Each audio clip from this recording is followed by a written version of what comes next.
Hey everybody, it's Ann here.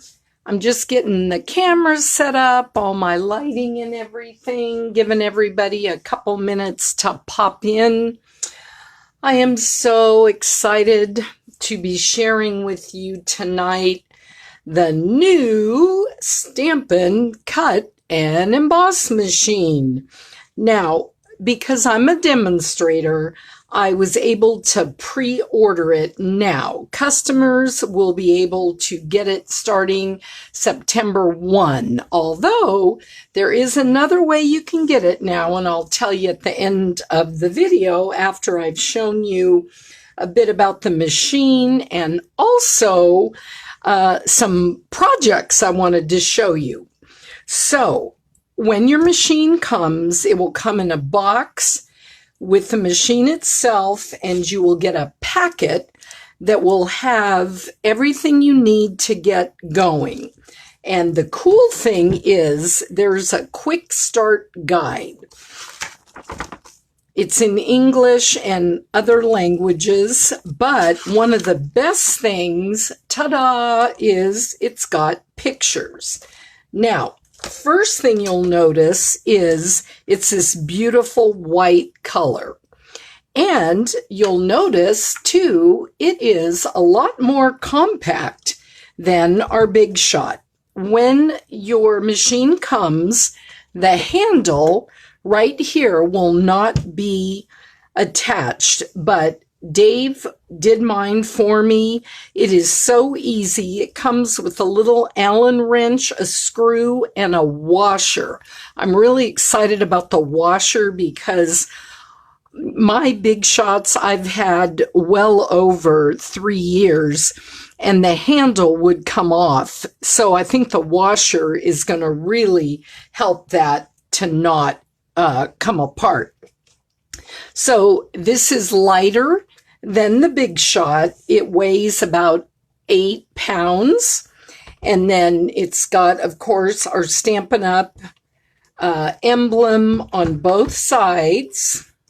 And one thing that is awesome is it's got these feet here on the bottom, which helps it stay on your surface. The inside of the machine is metal. Now, I've seen some comments on, some of the sites I'm on about, well, this looks just like the, what is that other company? I can't even, Spellbinders. Well, the inside of this machine is not proprietary to Stampin' Up, but the outside is. So, how it's going to work, let me turn so you can see it. Let me do it this way.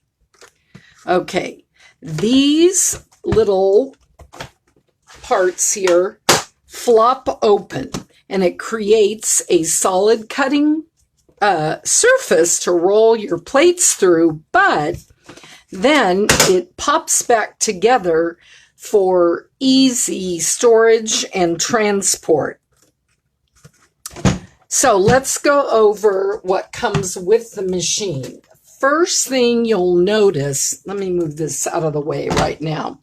First thing you'll notice is these cutting plates are all numbered, 1 through 4. So the first one is the standard platform. And the cool thing is it tells you right on here how you're going to make your sandwich. And I'm going to demonstrate it, so we'll see a couple ways to use it. Then the next thing you'll see, number 2, is the little, what do you want to call it? Pad, I guess, that you will use with your thin dies like this one. Okay? Then you've got 2 number 3s, and these are your cutting plates, just like we have with the Big Shot. Now, these will work for a long, long time, but what Stampin' Up! Recommends, just like you did with the other ones, is flip them over from time to time. So you use both sides. That'll keep them from warping. And then the last is this specialty plate that you will use when you want to emboss. And again, all of these are numbered, so you know exactly the order to use them. And I think that is super cool. All right, so we are going to do a little die cutting and embossing. One thing, this handle, when you rotate it, and you'll see me do that here, it is a breeze. It is so much easier to crank than the other one was. Okay, so I have embossed this, and I'm going to do another one for you. And I used the Old World 3D embossing folder because the sandwich is a little different for the 3D than with the regular. So, just like it says, right here, it tells you to use with your 3D embossing folders. You're going to use this plate. Next, you're going to use your embossing folder and a piece of cardstock. Now, if you find when you roll it through that you don't get the impression that you want, spritz it a little bit with water before you run it through, and that will break down the fibers. I've also been known to use some of my Stampin' Mist because I keep that right under my table and I don't always have water. Hey, that works like a breeze too. Now, when you're running it through, you always want to put it through spine first. So, we're going to set that here. Then we are going to take this specialty plate here, number 4. Okay. Then we're going to make sure it's lined up. And then I'm going to, you can't really, I wish you were here in the room because this rolls so easily. You can almost just do it without holding on up here to the machine. Okay, now look. Here is your embossed piece. This is the deboss side. This is the embossed side. If you attended my technique class this month, you saw me use this embossing folder when I was showing you the faux leather technique. If you missed the beginning of this video, I'm going to put the recording when I'm done up so you won't miss a thing. Okay, the next thing I'm going to show you is how we're going to use this for our thin dies. And right here, it tells you, well, let me go back. We did the 3D embossing. For the standard embossing folders, you're going to use this number 1 platform. Then you're going to use one of your number 3 plates. Then you're going to use your standard embossing folder with your paper. Then you're going to use another plate and roll it through. Same concept. Okay, so now what we're going to do to run the die, we are going to use our standard plate. Then we are going to use number 2. And the cool thing is, on number 2, it's also got the same directions, so you don't have to worry that you're covering it up. So then we are going to take our cutting plate, one of our number 3. Then we're going to take our paper and our die. Now, the instructions say you want to do this. Oh, I've got a little piece of paper in there. Let's see if I can poke that out. You want to make sure your cutting part of your die is face down. So you can tell here by looking at the die where the cutting part is. You always want to put that down. And then we're going to finish up with our second number 3 plate. Now, last time I rolled it through left to right. You can do it right to left. And here we go. And I am barely touching this handle. This is so awesome. And again, my hand, I'm just resting it barely here. You can put it here. And voila, this just popped right out of the die. There's one little piece right in here that didn't come out, but I'll just take my scissor and there you go. You just won't believe it. It's a dream. It's a total dream. So that is how it works. Now, again, like our Big Shot, this machine has a limited warranty for 3 years when you buy it.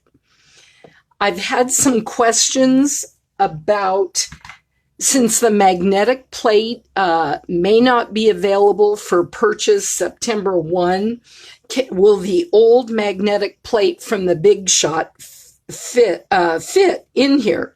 The answer is yes, it will. Let me get that plate.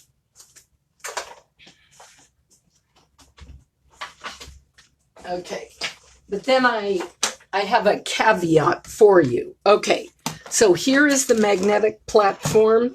Here is the standard platform. So can you see this magnetic is a little bit narrower and it is also a little bit thicker.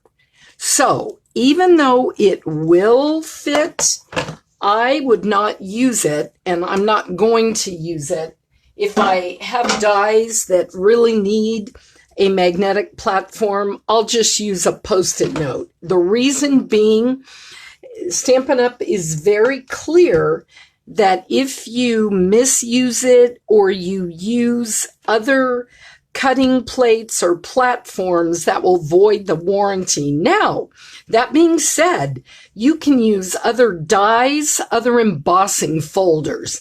That is just fine, and that would not void your warranty. Okay, again, this is, the insides are metal, and you know, when you purchase yours and you feel under here, you can feel it's heavy metal, and these are just so secure. I'm in love with this machine, and I think you will like it too. Now, I mentioned that as a demonstrator, I can pre-order this now, not the mini one, but we've been told the mini one will be coming soon. But if you just have to have this machine, you can get it in a demonstrator starter kit. So if you have questions about what that is and what that involves, just leave me a private message or a comment and I'll tell you all about that. Now, lastly, I wanted to show you what I was working on today because I think these are so cool, and I'm all about kind of helping you see how to save money with your products. This is this new awesome stamp set called the Jar of Flowers. Now, it does come in a bundle with a punch. I didn't use the punch yet, but on these cards, but it fits right over this little image, and it comes with some cool little cup kind of things that you can fill with sequins and stuff to make shaker cards.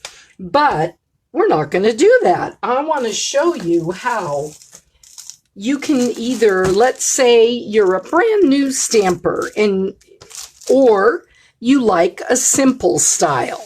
Okay, here's my first card from that. What I did is I stamped the jar. Then what I did is I made a mask. I used the punch and I just actually stamped, you can see the end of this. I got a gift from Stampin' Up! For a Leaders Summit that I'm going to, and it came from Tiffany. So I just used that thin little paper to make my mask. And what you do is you stamp the jar, and then forget this sentiment. It wasn't there then when I did it. You put the mask down on top of it, and then when you take, this would be on a block, of course, when you take your image and then you stamp it, and then you pull this off, you don't see this part of the stamp on the jar. So it's like the flowers are really in the jar, which is totally what you want, right? And then I used crumb cake for this, and then I took some of our bumblebee paper, stamped the hay there. And how I did this is, if you haven't seen this cool little pack, it's the Flowers for Every Season Designer Series paper. It's 6 by 6. It's got all these cool patterns, and here are the ones on the front. And it goes with that whole bundle and suite. So what I did is I took this Misty Moonlight piece and I cut it to 1 inch by 5.5. And then I took another piece, so it's these two pieces from the pack, and I cut this to 1/2 inch by 5.5. And then I just used my new Stampin' Seal to put them down, and that's your simple card.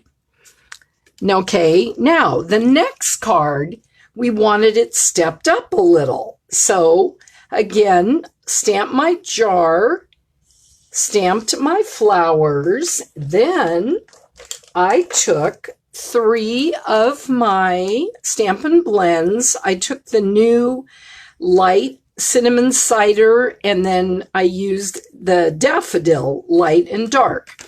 I colored in my flowers, and I don't know if you can see this, but I used the Wink of Stella glitter pen to add a little pop. I also used 3 of these little in color enamel dots. Oh my gosh, I'm in love with these enamel dots. They stick so well, and they just add such a pop.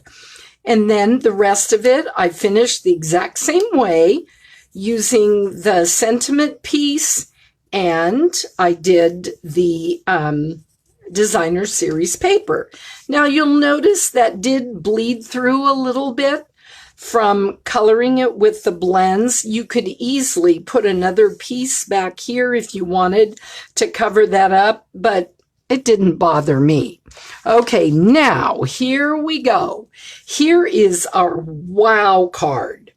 So what I did, again, it is the thick Whisper White base. I forgot to tell you that. And I trimmed off, I just folded the 8.5 by 5.5 piece, scored it, folded it in half, and then I cut off 1 inch on this side. So the part I did here would show through. Then I took another piece and I embossed it using, these are these cool new little stamp embossing folders. They're the wrapped in texture. You get 2 of them, and these are going to go in the mini emboss and cut machine as well as the big one. I used this one right here. I just ran through a regular piece of Whisper White cardstock that I had cut. Then, I don't know if you can see this. Let me try to hold it up. I took one of the rectangle dies and I cut out a piece of Whisper White cardstock, and then I stamped my jar and flowers on that. Then I took one of my blends again. This is the light Seaside Spray. I colored in here so it looks like there's water in the little jar. And then I also used this image right here which is the little stalks or stems, I guess. They're not stalks. That would be a corn stalk. But these are stalks, not stalks. They are stems. But let me show you what I did. If I still have my little jar here. Here it is. So let me show you on the one that doesn't have on all the embellishments. Excuse me. When I was stamping the little stems in there, I didn't want them to be on here. So I took that mask and like I did here for the flowers, before I did the flowers, of course, I turned the mask this way and then I could stamp my flower stems and they would be in the jar, but you wouldn't see them sticking out here. Okay, so then I've got the water and the stems. I added a couple more of the enamel dots in the Misty Moonlight. I colored with my blends, but then look right here. Can you see where I popped up this flower? I just cut it out with my scissors, fussy cut it, and popped it up with the dimensionals, and look, it matches right here. Then on the inside, I stamped a partial stamp of that same image that I did up here. I cut out another flower and then popped it up there. Now, the main reason I did that, I'm not going to lie, is because when I was stamping it, I made a little boo-boo and I didn't want to, I'd already put down this side and I'd masked and everything, and I didn't want to redo it. So I thought, well, heck, I'll just trim it out, put it on there, and it'll match the front. Then the last thing I did is I took some of this awesome ribbon. This is the Misty Moonlight, and it is called the, what is it? It doesn't have the name right here, and I'm blanking on it. But what's really cool that I wanted to show you, it ties so easily. I use the bunny ears method, where you just kind of make the bunny ears like you used to do when you taught your kids how to tie their shoes. And it just, if you leave it on the roll, then you waste a lot less when you're cutting it out. And then you can still pull these little loops to be exactly where you want them, whack it off, and then attach it here with a glue dot or a dimensional. Isn't that the coolest thing? So now, whether you are a simple, like to just easy peasy cards, if you like to do a little more embellishment on your cards, or if you want everything in a suite, everything we sell, you can do the same thing with that suite of products. Well, I hope you've enjoyed this little introduction to the Stampin' Cut and Emboss machine. And remember, if you want to get this machine right now, you can just join the Stampin' Up! Family, get that in your starter kit. You can either do a business like I do, or you can be a hobby stamper. There's room for everybody in Girls Inc. So you can just leave me a message or email me, and I'll tell you all about that. I'm going to say goodbye for now. If you've got questions about the emboss machine, leave them on here because I'll come back and answer them later. And as soon as I hit the finish button, this will make the recording and it'll end up being on my site. Toodaloo, Stampers. Have a great evening.